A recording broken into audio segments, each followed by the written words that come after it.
అండి లోబడడంలో ఉన్న ఆశీర్వాదం. లోబడితే ఎలాంటి ఆశీర్వాదాలు ఉంటాయి, లోబడకపోతే ఎలాంటి నష్టాలు ఉంటాయి. ఈరోజు మనకు తక్కువ సమయం ఉంది. తక్కువ సమయంలో దేవుని వాక్యాన్ని మనము స్పష్టంగా తక్కువ సమయంలో క్లుప్తంగా విందాం. దేవునికి స్తోత్రం. హల్లెలూయా. లోబడము అనేది దేవుడు మొట్టమొదటిగా కోరుకుంటున్నాడు మనుషుల నుంచి. లోబడము లేదా విధేయత అనే దాన్ని మనుషుల దగ్గర నుండి లేదా సంఘం నుండి, విశ్వాసుల నుండి దేవుడు మొట్టమొదటిగా దానిని కోరుకుంటున్నాడు, ఆశిస్తున్నాడు. లోబడే వారిని దేవుడు ఇష్టపడతాడు, మనుషులు కూడా ఇష్టపడతారు. లోబడకపోతే లేదా లోబడని ప్రజలను, అలాంటి మనుషులకు ఏది చెప్పడానికి కూడా ఇష్టపడం. ఎందుకంటే చెప్తే వాడు వినడు, విధేయత చూపించాడు, లోబడడు అని. లోబడేవాడికి లేదా చెప్తే వినేవాడికి, విధేయత చూపించే వారికి పదే పనులు అప్పగిస్తూ ఉంటాం. ఎందుకంటే చెప్పింది వారు చేస్తారు కాబట్టి, లోబడతారు, విధేయత చూపిస్తారు కాబట్టి. విధేయత చూపించని వారికి పనులు అప్పగించబడదు, వాళ్ళకు ఆశీర్వాదాలు రావు. లోబడ్డ వారికి ఆశీర్వాదాలు లోతుగా ఉంటాయి, మెండైన ఆశీర్వాదాలు ఉంటాయి. సృష్టి అంతా దేవునికి లోబడుతుంది. సృష్టి అంతా కూడా దేవునికి లోబడుతుంది. దేవుని వాక్యం స్పష్టంగా చెప్తుంది. 1 కొరింథీ పత్రిక 15వ అధ్యాయంలో మనం గమనిస్తాము. 27, 28, 29 వచనాలు ఒకసారి చూడండి. 1 కొరింథీ పత్రిక 15వ అధ్యాయము, స్పీడ్గా తెరిచి చదవండి. 1 కొరింథీ 15, 27, 28, 29. దేవుడు సమస్తమును క్రీస్తు పాదముల క్రింద లోపరిచి ఉంచెను. సమస్తమును లోపరచబడి ఉన్నదని చెప్పినప్పుడు ఆయనకు సమస్తమును లోపరిచిన వాడు తప్ప సమస్తమును లోపరచబడి ఉన్నదను సంగతి విషదమే. మరియు సమస్తమును ఆయనకు లోపరచబడినప్పుడు దేవుడు సర్వములో సర్వమగు నిమిత్తమును కుమారుడు తనకు సమస్తమును లోపరిచిన దేవునికి తానే లోబడును. హల్లెలూయా. దేవుడు యేసుక్రీస్తు పాదముల కింద సమస్తమును ఉంచాడు. సర్వలోక సృష్టి మీద యేసు ప్రభువుకు అధికారం ఇవ్వబడింది. అంత అధికారము పొందిన యేసు ప్రభువు తండ్రి అయిన దేవునికి లోబడ్డాడు. ఇప్పుడు సర్వ మానవులందరూ కూడా యేసు ప్రభువుకు లోబడాలి. జల పక్షి జాతి అంతా, ప్రతి జీవరాశి ఎవరికి లోబడాలి అంటే ప్రతి జీవి కొరకు కల్వరి శిలువలో ప్రాణం పెట్టిన యేసుక్రీస్తు ప్రభువుకు లోబడవలసిందే. హల్లెలూయా. మత్తయి సువార్త 8వ అధ్యాయము 27వ వచనంలో ఒక వాక్యం చదవండి. మత్తయి సువార్త 8వ అధ్యాయము 27వ వచనం. మరొకరు చదవండి. లూకా సువార్త 8వ అధ్యాయం 25వ వచనం చదవండి. ఇంకొకరు 8:27 అమ్మా. ఆ మనుషులు ఆశ్చర్యపడి ఈయన ఎట్టివాడో, ఈయనకు గాలియు సముద్రమును లోబడుచున్నవని చెప్పుకొనిరి. హల్లెలూయా. ఈయనకు యేసుక్రీస్తు ప్రభువుకు గాలియు సముద్రమును లోబడుచున్నవి. హల్లెలూయా. ఆయనకు గాలి లోబడుతుంది, సముద్రం లోబడుతుంది. గాలి, తుఫాను, వాతావరణం మొత్తము ఆయన ఆధీనంలో ఉన్నది. లూకా సువార్త 8వ అధ్యాయం 25వ వచనంలో సేమ్ యాజ్ గా ఇదే సమాచారం ఉంది. అక్కడ గాలియు సముద్రమును ఆయనకు లోబడుచుంది. సృష్టి యేసుక్రీస్తు ప్రభువుకు లోబడుచుంది కాబట్టి సృష్టి ఆశీర్వాదకరంగా, ప్రకృతి ఆశీర్వాదకరంగా, దీవెనకరంగా, మనకు ఉపయోగకరంగా ఉందండి. హల్లెలూయా. లోబడకపోతే ఆశీర్వాదాలు పోతాయి. లోబడడంలోనే ఉన్నది ఆశీర్వాదం అంతా. ఎక్కడుంది ఆశీర్వాదము? లోబడడంలోనే ఉన్నది. విధేయత చూపించడంలోనే ఆశీర్వాదం దాగి ఉన్నది. ఇంకా మన దేవుని వాక్యాలు చూస్తే ఈ సర్వలోక సృష్టి అంతా యేసుక్రీస్తు ప్రభువుకు లోబడుతుంది. ఈ సృష్టి మీద మరలా యేసు ప్రభువు తన బిడ్డలకు, విశ్వాసులకు, సంఘానికి అధికారం ఇచ్చాడు. హల్లెలూయా. చూడండి దేవుని వాక్యంలో ఎబ్రీ పత్రిక. సృష్టి అంతటి మీద, సృష్టి అంతా యేసయ్యకు లోబడుతుంది. యేసు ప్రభు తండ్రి అయిన దేవునికి లోబడుతున్నాడు. సృష్టిని ప్రభువు మనకు లోపరిచాడు. మనకు అంటే ఇక్కడ దేవునిని విశ్వసించిన వారికి, దేవుని నమ్మిన వారికి, క్రైస్తవులైన వారికి, దేవుని ప్రజలకు ప్రభువు లోపరిచాడు. లేదా ఈ సృష్టి మీద దేవుడు అధికారాన్ని మనకిచ్చాడు. ఎబ్రీ పత్రిక 2:5, ఎబ్రీ 2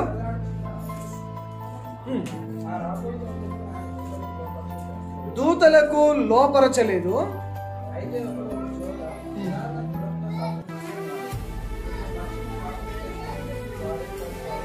ఓకే అక్కడ చాలు. మళ్ళీ 8వ వచనం, వాని పాదముల కింద సమస్తమును ఉంచితి, ఆయన సమస్తమును వానికి లోపరిచినప్పుడు వానికి లోపరచకుండా దేనిని విడిచిపెట్టలేదు. చాలండి. హల్లెలూయా. మనిషికి సమస్తమును లోపరిచాడట. మనిషి ప్రకృతిలో ఉన్న, సృష్టిలో ఉన్న ప్రతి దాని మీద అధికారం చలాయించుకోవడానికి, లేదా వాటిని ఏలడానికి, వాటిని పరిపాలన చేయడానికి, సృష్టి అంతటిని తనకు లోపరుచుకోవడానికి ప్రభువు కృపనిచ్చాడు. హల్లెలూయా. అది ఆది కాండంలోనే చెప్పాడు. ఆది కాండం 1వ అధ్యాయము 28వ వచనం చదవండి. ఆది కాండము 1వ అధ్యాయము 28వ వచనం.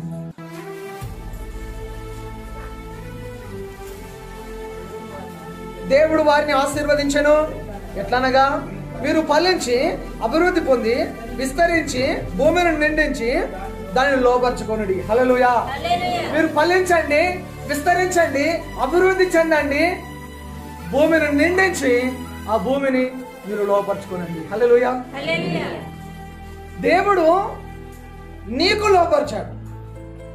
దేవుడు వారిని ఆశీర్వదించాడు. ఎందుకు ఆశీర్వదించాడు? అక్కడ చదువుతూనే మొదటి వచనంలోనే ఏముంది? అక్కడ 28వ వచనంలో దేవుడు వారిని ఆశీర్వదించెను. ఆదాము అవ్వలు దేవునికి లోబడ్డారు, దేవుడు వారిని ఆశీర్వదించాడు. లోబడడంలో ఆశీర్వాదం ఉన్నది.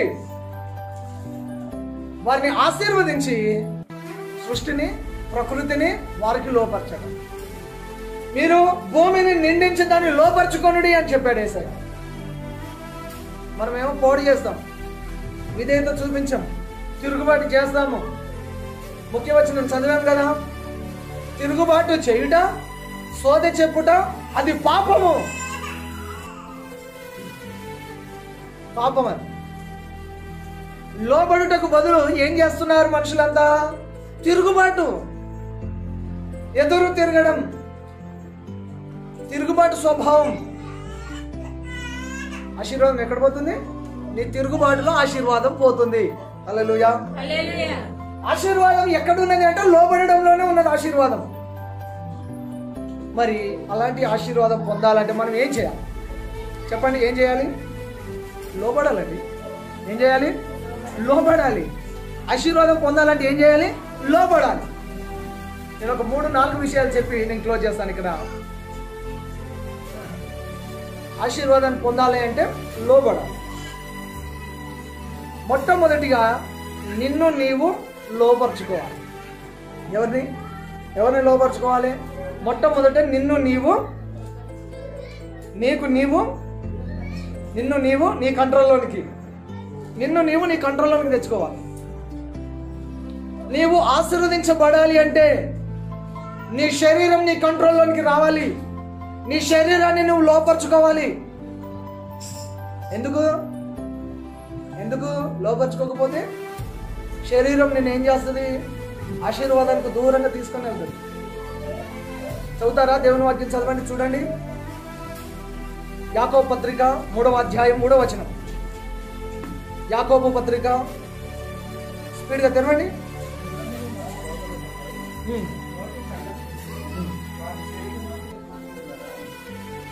అక్కడ 3వ అధ్యాయం 3వ వచనం. గుర్రములు మనకు లోబడుటకై నోటికి కళ్ళెము పెట్టి వాటి శరీరం అంతయు త్రిప్పుదుము కదా. గుర్రం మీద స్వారీ చేసేవాళ్ళు తన కంట్రోల్లో ఈ గుర్రం ఉండాలి అని కళ్ళెం పెట్టి ఏం చేస్తారు?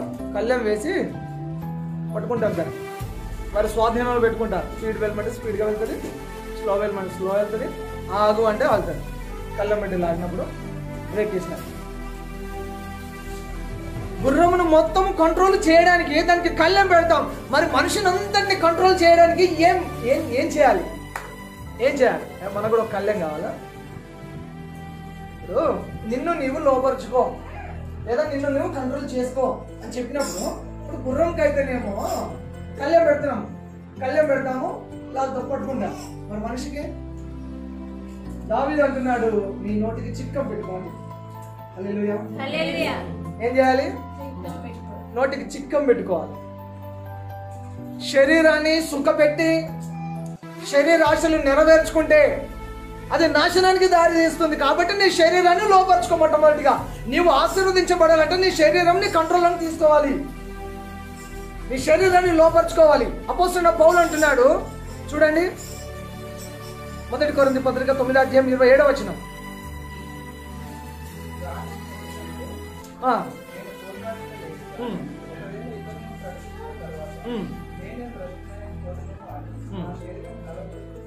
నా శరీరమును నలగొట్టి దానిని లోపరుచుకొనుచున్నాను.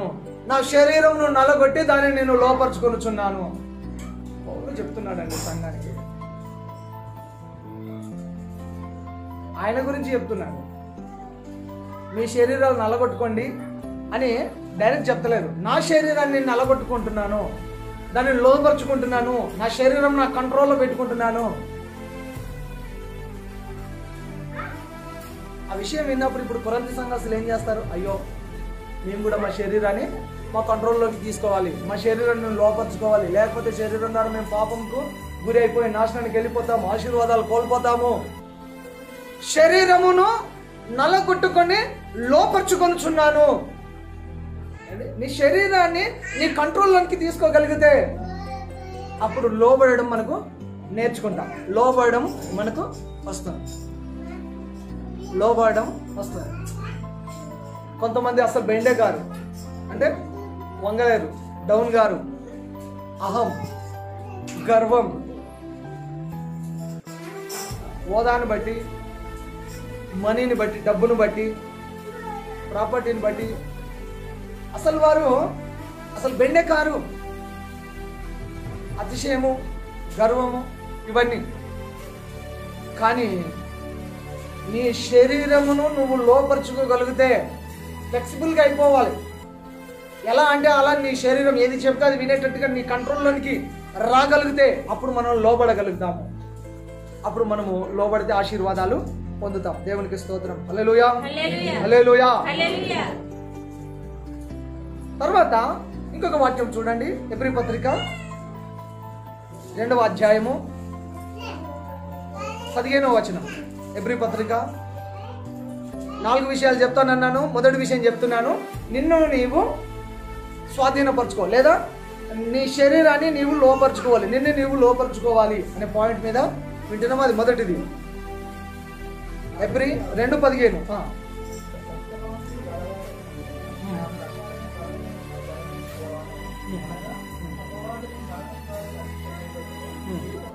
జీవిత కాలమంతయు మరణ భయము చేత దాస్యమునకు లోబడిన వారిని విడిపించుటకును ఆయన కూడా రక్త మాంసములలో పాలివాడాయను.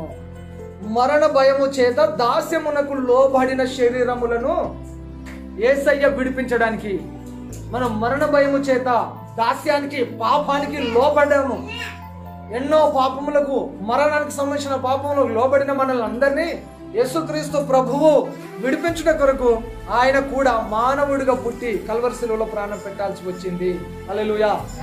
నీ శరీరాన్ని కంటిన, నీ ఆత్మ కంటిన మలినము నుంచి యేసు రక్తము కడిగి నేను పవిత్రపరిచి యేసయ్య బిడ్డలుగా బ్రతకడానికి యేసు ప్రభువు రక్త మాంసములలో పాలివాడయ్యాడు. కాబట్టి మనం ఏం చేయాలి?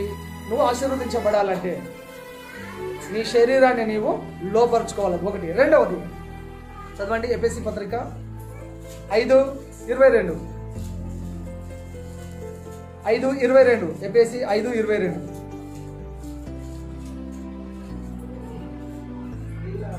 స్త్రీలారా, చాలా స్త్రీలారా ప్రభువునకు వలె మీ సొంత పురుషులకు లోబడి ఉండండి. ఓకే అమ్మ, అందరూ వినండి. ఇప్పుడు మీరు అది కావాలి అంటే మీరు చూసుకొని టిక్ పెట్టుకుంటారేమో బైబిల్లో ఆ వచనాన్ని. అందరు వినండి, స్త్రీ పురుషులందరూ జాగ్రత్త వినండి ఈ పాయింట్ను.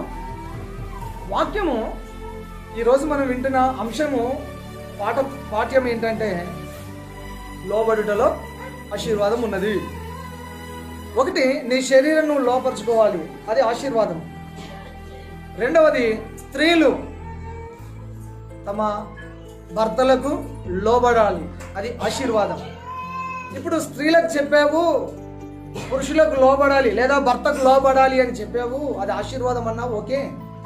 మరి పురుషులకు ఏం చెప్తావు అంటే పురుషులు ఏం చేయాలని వాక్యం చెప్తుంది చూడండి అక్కడ 25వ వచనం. ఎఫెసీ, పురుషులారా మీరును మీ భార్యలను ప్రేమించు. చాలండి, హల్లెలూయా. స్త్రీలారా మీ భర్తలకు లోబడి ఉండండి, అది మీకు ఆశీర్వాదము. పురుషులారా మీ భార్యలను ప్రేమించండి, అది మీకు ఆశీర్వాదం. భార్య తరపున ఆశీర్వాదం, భర్త తరపున ఆశీర్వాదం, కుటుంబమే ఆశీర్వాదకరంగా మారిపోతుంది కదండి. ఇక శాపం ఎక్కడుంది, గొడవలు ఎక్కడున్నాయి, సమస్యలు ఎక్కడున్నాయి, సాతాను శోధనలు ఎక్కడున్నాయి? లోబడడంలో ఆశీర్వాదం ఉన్నది. రెండోది, స్త్రీలారా మీ భర్తలకు లోబడండి. లోబడకపోతే ఏమవుతుంది?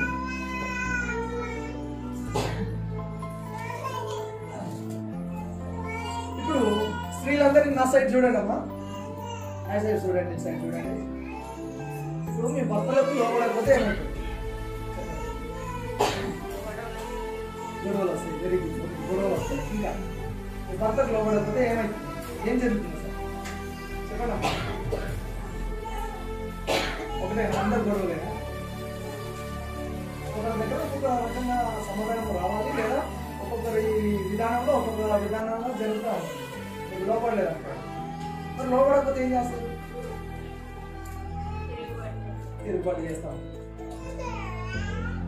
తిరుగుబాటు చేస్తాం.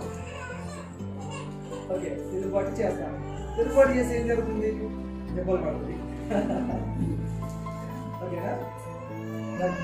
ఇప్పుడు లోబడాలి, వాక్యం చెప్తుంది, పాస్టర్ గారు చెప్పాడు, బాగుంది, మేము లోబడుతూనే ఉన్నాము. ఎంతవరకు లోబడాలి? ఎంతవరకు లోబడాలి? జీవితకాలం లోబడుతూనే ఉన్నాము, కానీ తప్పు మారట్లేదు, మనిషి మారట్లేదు. వాక్యం ఏం చెప్తుందంటే స్త్రీలారా మీరు ప్రభువునకు వలె మీ సొంత పురుషులకు లోబడి ఉండండి అని ఉంది. యేసయ్యకు మనం ఎంతగా లోబడతామో అంతగా పురుషునికి లోబడాలి. కారణం ఏంటంటే సంఘమునకు శిరస్సు క్రీస్తు, స్త్రీకి శిరస్సు పురుషుడు అంటే భర్త. కాబట్టి హెడ్ అతనే, కాబట్టి అతనికి లోబడ. దేవుడు అట్లాంటి యోగ్యత వాళ్ళకి ఇచ్చాడు. సరే వాళ్ళు లోబడుతున్నారు కదా అని చెప్పేసి పురుషులు మీరేం చేయాలి? పురుషులు మీరేం చేయాలి? వాళ్ళు లోబడుతున్నారు కదా అని చెప్పేసి కాలు కింద వేసి తొక్కేస్తున్నారా? మీకు సర్వలోక సృష్టి మీద మీకు అధికారం ఇవ్వబడింది, వాటిని లోపరుచుకోనండి, భూమిని నిండి వాటిని ఏలండి అని వాటిని చెప్తుంది. ఇప్పుడు మీరు ఎవరిని ఏలాలి?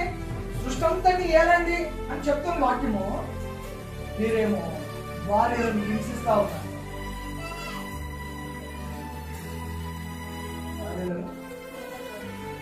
నిజంగా హింసిస్తున్నామా? మన సంఘంలో చాలా మంచి వాళ్ళు మంచిగా వాక్యం వింటారు, మంచిగా వాక్యం వింటారు. పురుషులు భయపడతారు, ఎందుకో తెలుసా? ఎప్పుడో అప్పుడప్పుడు దుమ్మబడుతుంటారు కదా పురుషులు, అందరు చర్చికి దుమ్మబడుతుంటారు కదా, చర్చికి రాబడుతుంటారు కదా. డైలీ చర్చికి వెళ్ళే ఆ భక్తి కలిగిన స్త్రీ అంటే భక్తి తక్కువ ఉన్న వాళ్ళకు కొంచెం భయం ఉంటుంది, తెలుసా? ఎందుకంటే మీరు ప్రార్థన చేస్తారు, మీరు ప్రార్థన చేసి ఆయన మారుతాడు, ఆయన అలవాట్లు మారుతాయి, ఆయన బుద్ధులు మారుతాయి, ఆయన సక్సెస్ కొరకు మీరు ప్రార్థన చేస్తారు, ఆయన పని కొరకు ప్రార్థన చేస్తారు, వారి జాబ్ కొరకు ప్రార్థన చేస్తారు, వారు క్షేమంగా వెళ్ళి క్షేమంగా రావాలని ప్రార్థన చేస్తారు. మీరు ప్రార్థన చేయడం వల్ల మీ పురుషులు లేదా మీ భర్తలు క్షేమంగా ఉన్నారు. హల్లెలూయా. ఓకే, ఇప్పుడు పురుషులందరూ ఏం చేయాలి లేదా భర్తలు ఏం చేయాలి? దేవుడు వాక్యం ఏం చెప్తుందంటే మీ భార్యలను ప్రేమించండి. ఏం చేయాలి? మీరు పెళ్ళిళ్ళైన భర్తలు మీరు ఏం చేయాలని? భార్యను ప్రేమించండి, మీ పిల్లలను ప్రేమించండి, మీ కుటుంబాన్ని ప్రేమించండి. ఎప్పుడు ఆ రోడ్ల మీద తిరగకండి, పని అయిపోయిన సరే ఇంటికి వెళ్ళిపోండి. ఫ్యామిలీతో కొంత సమయం స్పెండ్ చేయండి. మీ పిల్లలతో కాసేపు ఉండండి. ఏదైనా కబుర్లు చెప్పండి. మీ ఖాళీ టైంలో మీ భార్యతో కాసేపు మాట్లాడండి. దాంతో ఇంటి దగ్గర రాబట్టి పిల్లలు చిరాకుగా ఉంటాయి. ప్రేమించండి. ప్రేమించండి అనగానే చాలాసార్లు చెప్పాను. ప్రేమించడం అంటే ఇవ్వడం. ఏంటండి ప్రేమించడం అంటే ఏంటి? చెప్పండి అమ్మా. ప్రేమించడం అంటే ఏంటి? ఇవ్వడం. ఇప్పుడు ఒక భర్త తన భార్యను ప్రేమిస్తే వారి అవసరాలు ఏంటి, వారికి ఏం కావాలో వాటన్నిటిని ఇస్తారు. ఇప్పుడు లోబడము అని అంటే తిరుగుబాటు చేయడం కాదు. మాట్లాడుకోకుండా గొడవలు పెట్టుకొని అల్లరి చేసి చేయడం కాదు. పరువు తీసుకోవడం కాదు. అల్లరి చేయడం కాదు. ఆశీర్వాదము కుటుంబాలలో ఎలా పోతుందంటే లోబడే తత్వము స్త్రీ దగ్గర లేనందువల్ల, ప్రేమించే గుణము ఆ భర్త దగ్గర పురుషుని దగ్గర లేనందువల్ల ఆశీర్వాదాలు పోతున్నాయి. ఆ కుటుంబం అల్లరే ఉన్నది. గొడవలు, పంచాయతీలు, పోలీస్ స్టేషన్, ఇవన్నీ రోడ్డు మీదకి వచ్చి అల్లరల్లు కొట్టుకోవడం, తన్నుకోవడం, తిట్టుకోవడం. అది ఆ కుటుంబం మీద ఆశీర్వాదం లేదు. కారణం ఏంటంటే వారికి లోబడే తత్వం లేదు. లోబడలేని స్త్రీ ఏ ఇంట్లో ఉంటుందో ఆ ఇంట్లో గొడవ ఖచ్చితంగా ఉంటుంది. అమ్మలారా, సహోదరులారా, సహోదరి, లోబడకపోతే గొడవ స్టార్ట్ అయింది. నేనెందుకు చేయాలి? నేను చెయ్యను, నేను రాను, నేను వెళ్ళను, నేను పోను, నువ్వే చేసుకో. కొంచెం అన్నం పెట్టమ్మా, అనే ఉందిగా పెట్టుకుంది, కొన్ని మంచి నీళ్ళు ఇవ్వు, అక్కడ ఉందిగా తీసుకొని తాగు. అండి అంటే మిమ్మల్ని నేను నిందించడం లేదు. ఒకవేళ తిరుగుబాటు స్వభావము, ఎదురు చెప్పే స్వభావము మీ దగ్గర ఇంకెవరి దగ్గరైనా, ఈ వాక్యం వింటున్న వారి దగ్గర ఎవరి దగ్గరైనా ఉండి అదే కారణం చేత పదే గొడవలు, అల్లర్లు, డిస్టర్బెన్స్ నీ కుటుంబంలో జరిగితే, ఇప్పుడు వాక్యం చెప్తుంది, దేవుడు చెప్తున్నాడు, లోబడడం నేర్చుకో. హల్లెలూయా, హల్లెలూయా. లోబడడం నేర్చుకోవాలి. అబిగైల్ అని ఒక తల్లి ఉంది బైబిల్లో. తన భర్త పేరు, ఆ పేరుకి అర్థమే మొరటోడట. మొరటు మనిషి. కానీ ఆ మనిషి ఉన్నంత కాలం లోబడింది. మొరటు మనిషి ఏం చేస్తాడండి? వాడి పనులన్నీ మొరటుగానే ఉంటాయి. మోటు పనులు చేస్తాడు. వాడి మాటలు అలాగే ఉంటాయి, వాడి చేష్టలు అలాగే ఉంటాయి, వాడి డ్రెస్ కోడ్ అలాగే ఉంటుంది. కానీ భార్య లోబడుతూనే ఉంది. తన భర్త క్షేమం కొరకు లోబడుతూనే ఉంది. లోబడింది. అబిగైల్. స్త్రీలారా, లోబడము మీకు ఒక సుగుణం. అది మీ ఇంటిలో లోబడి చూడండి, ఆశీర్వాదాలు ఎలా ఉంటాయో మీరు గమనిస్తారు. హల్లెలూయా. పురుషులారా, మీ భార్యలను ప్రేమించి చూడండి. అంటే మేము ప్రేమిస్తలేము అన్న మా భార్యను, మేము చాలా ప్రేమిస్తాం. మాటలు చెప్పకండి అండి, మాటలు చెప్పొద్దు. ప్రేమ ఎంత ఉందో సైజులో చూపెట్టండి. మాటలు చెప్పొద్దండి. ప్రేమను మాటల్లో చెప్తారా? చేతల్లో చూపించాలి. ఓకే, పురుషులు తక్కువ ఉన్నారు కాబట్టి ఆ పాయింట్ని తగ్గించేశాను. స్త్రీలు, అమలారా, కుటుంబానికి యజమానురాలు మీరు కాబట్టి మీ కుటుంబం ఎలా ఉండాలో మీ చేతిలో ఉంది. కాబట్టి లోబడితే ఆశీర్వాదం మీ కుటుంబంలో మీరు చూస్తారు. దేవుని స్తోత్రం. హల్లెలూయా. ఒకటి, నిన్ను నీవు లోపరుచుకోవాలి. రెండవది, లోబడాలి. అంటే స్త్రీలు పురుషులకు లోబడితే ఆ కుటుంబం ఆశీర్వాదకరంగా ఉంటుంది. పురుషులు ఆ స్త్రీని లేదా భార్యను, తన భార్యను కనుక ప్రేమించగలిగితే ఆ కుటుంబం చాలా సంతోషంగా, ఆశీర్వాదకరంగా ఉంటుంది. వాటిని ఇద్దరు కూడా సరిసమంగా పాటించినప్పుడు మీ కుటుంబం చాలా ఆనందమయంగా ఉంటుంది. మూడవది, పై అధికారులకు లోబడాలండి. పై అధికారులకు లోబడాలి. మీ పైన పనిచేసేవారు ఉంటారు కదా, మీరు ఎవరి దగ్గర అయితే పని చేస్తున్నారో వారికి లోబడాలి. వారు చిన్నవారు కావచ్చు, వయసులో ఏదైనా కావచ్చు. మీ పైన యజమానులు, వారికి లోబడాలి. అది ఆశీర్వాదం. రోమపత్రిక 13వ అధ్యాయం 1వ వచనం ఉంది, ప్రతి వాడును పై అధికారులకు లోబడవలెను అని వాక్యం. రోమ 13 మొదటి వచనంలో ఉంది. అధికారం అంతా, అధికారులుగా ఉన్నవారందరూ ప్రభు దగ్గర నుండి వచ్చిన అధికారమే. అది అంతా అధికారులకు లోబడాలి. మీ కింద ఉన్నవారిని వాళ్ళని పురుగులాగా చూడకండి. మీరు ఎవరికైనా పని ఇచ్చేవారుగా ఉంటే వారిని కూడా గౌరవించండి, వారిపైన శ్రద్ధ చూపించండి. మీకు నమ్మకంగా పనిచేస్తాడు. ఇంకా మీరు అధికారులుగా ఒకవేళ ఉంటే, మీలో ఎవరైనా మీరు కొంతమందికి పని ఇచ్చి ఉంటున్నారు కదా, మీరు కొంతమందికి పని ఇస్తున్నారు, మీరు యజమానులుగా ఉంటున్నారు, మీ దగ్గర కొంతమంది పని చేస్తున్నారు, వారిని మీరు గౌరవించి వారిని కూడా మీరు రెస్పెక్ట్ చేయండి. వారు ప్రాణం ఇచ్చి మీ కొరకు పని చేస్తారు. మీరు ఎవరి దగ్గరనైనా పని చేస్తే వారికి లోబడండి, మీకు ఆశీర్వాదం. వారి కరుణ, వారి కటాక్షం, ఆ యజమాని యొక్క కటాక్షం ఏదో ఒక రోజు మీ మీదకి వస్తుంది. అది ఆశీర్వాదానికి దారి తీస్తుంది. లోబడడం అనేది ఎప్పుడు కూడా ఆశీర్వాదం తీసుకొస్తుంది. లోబడడం అనేది ఎప్పుడో ఒకసారి మన జీవితంలో అది మంచి జరుగుతుంది. లోబడడం మాత్రం మన జీవితంలో అది అలవాటుగా మారిపోవాలి. పై అధికారులకు లోబడాలి. మత్తయి సువార్త 8:9 శతాధిపతి అని ఒక అతను యేసుప్రభు దగ్గరికి వచ్చి అన్నాడు, అయ్యా నేను కూడా అధికారమునకు లోబడిన వాడను, నా కింద కూడా పనివారు ఉన్నారు. శతాధిపతి అంటే ఏంటండి?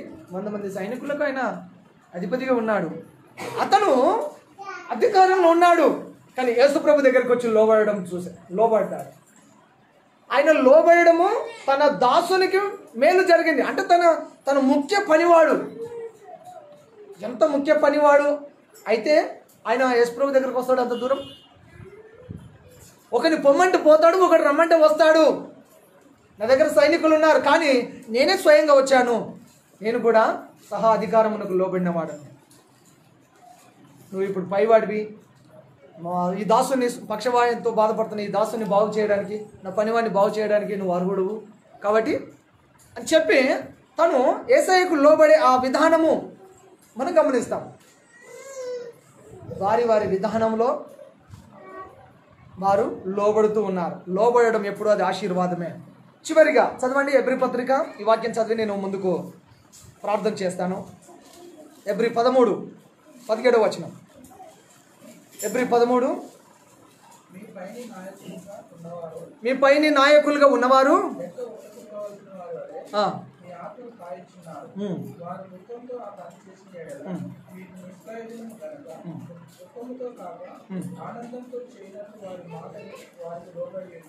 వారి మాట విని వారికి లోబడి ఉండుడి. హల్లెలూయా.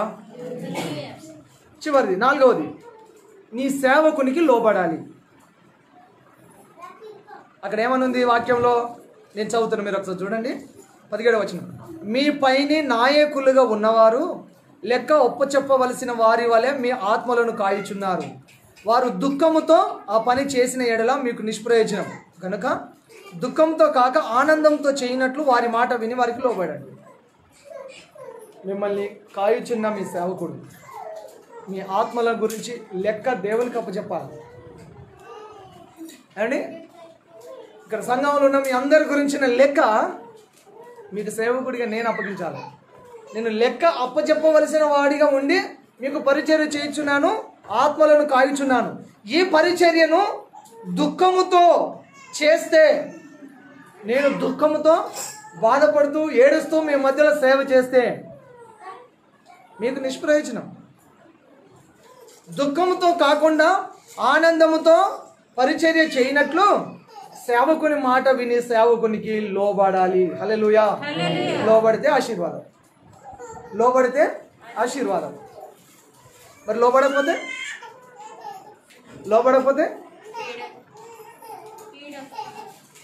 ఆశీర్వాదం ఉండదు, ఆశీర్వాదం పోతుంది. నీ సేవకునికి లోబడి ఉండాలి. మంచి చెప్పినప్పుడు లోబడాలి, మంచి చెప్పినప్పుడు లోబడాలి. ఇది సరి అయిన పద్ధతి కాదు అని చెప్పినప్పుడు దానికి లోబడాలి. నువ్వు తింటున్నది మంచిది కాదని చెప్పినప్పుడు లోబడాలి. నువ్వు తాగేది మంచిది కాదని చెప్పినప్పుడు లోబడాలి. నువ్వు వెళ్తున్న మార్గం మంచిది కాదని చెప్పినప్పుడు లోబడాలి. మంచి చెప్పినప్పుడు లోబడాలి. కొంతమందికి సేవకుడు మంచి చెప్తే వాళ్ళ కోపం ఉంటుంది, కోపం వస్తుంది. సేవకుడు మంచి చెప్తే కోపం వస్తుంది. నువ్వు ఏదో పనైనా చెయ్యి, నువ్వు చాలా మంచిగా చేసావు అని చెప్తే అప్పుడు సంతోషంగా. తప్పులన్నిటిని కప్పిపెట్టి మంచి మంచి మాటలు మాట్లాడడంలో ఏముందండి? షుగర్ కొట్టే టాబ్లెట్ టైపు. ఎందుకు? మంచి చెప్పినప్పుడు లోబడండి, గద్దించినప్పుడు లోబడండి. బుద్ధి లేదా, బుద్ధి లేని పని చేస్తావా అని చెప్పినప్పుడు లోబడాలి. ఏమండి? లోబడాలి. గద్దించినప్పుడు లోబడాలి. దేవుని వాక్యం చెప్తుంది, తిమోతి పత్రికలో అపొస్తలుడైన పౌలు తిమోతికి రాస్తూ గద్దించము, ఖండించము, బుద్ధి చెప్పుము, సరిచేయము అని ఉంది. వాక్యమును నేర్పించము అని ఉంది. ఏమండి? ఓకేనా? నీ సేవకునికి లోబడాలి, అది ఆశీర్వాదము. మంచి చెప్పినప్పుడు లోబడాలి, గద్దించినప్పుడు లోబడాలి, ఖండించినప్పుడు లోబడాలి, సరి చేసినప్పుడు లోబడాలి. సరి చేసినప్పుడు లోబడాలి. నేను లోబడనయ్యా, నేను ఇంతేనయ్యా, నువ్వేంటయ్యా నాకు చెప్పేది అంటే సేవకుడు కామ్గా ఉంటాడు. ఈ పాస్టర్ కాదు, ఏ పాస్టర్ అయినా నువ్వేంటయ్యా మాకు చెప్పేది, నువ్వు తిరుగుబాటు చేస్తే నీ ఆశీర్వాదం పోతుందే. పాప సేవకుని బెదిరిస్తే, సేవకుని తిడితే, సేవకుని దుఃఖపెట్టే పని చేసినప్పుడు దేవుని దగ్గర పోయి ఏడుస్తాడు. ప్రార్థనలో దేవుని ముందు తన బాధ చెప్పుకుంటాడు. కానీ ఎవరి ద్వారా ఆ దుఃఖం కలిగిందో లోబడలేని ఆ వ్యక్తులకు ఆశీర్వాదం ఉంటుందా? లోబడుటలో ఆశీర్వాదం ఉన్నది. హల్లెలూయా. లోబడుటలో ఆశీర్వాదం ఉన్నది.